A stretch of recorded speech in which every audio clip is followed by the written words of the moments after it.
असते तुला बायको मिळाली तिला नवरा काय झालं? नव्हता नवरा काय चाल नव्हती बायको असली जरा झाली तुमची. आता मग काय करू? यानेच बायको डोक्यावर घेतली तो ती खालीच उतरायची नाही आता.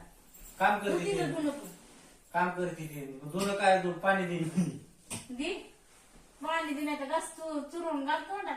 म्हणजे तुला तुमचं काय म्हणणं आहे नेमकं? काय करू आता मी? काय करू मी मग कळत नाही का तिला सांगायचं नीटनेटकं करायचंय काय.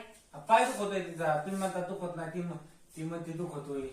हा सगळं दुखत आहे तुमचं. घरी बसल्या रानातली काम करा मग कळत लोकांच्या बाया कशा करतात आणि तुम्ही कसं मी काय करता. घरी बसून का? मी रानातली कामं करतोय. अवघं बस की जरा तू करतो तुझा निसर्ग वापरतो. तू करतो म्हणून तुला कोणतं कष्ट घेतात तुम्ही. तिचं कष्ट घेऊन तिला टाकतात मग पा. मला बोलतच लागा मी काम करून. तुला माझं म्हणते काय? तू स्वतः काय सोडते तो का? काय चुकीचं मिळते ती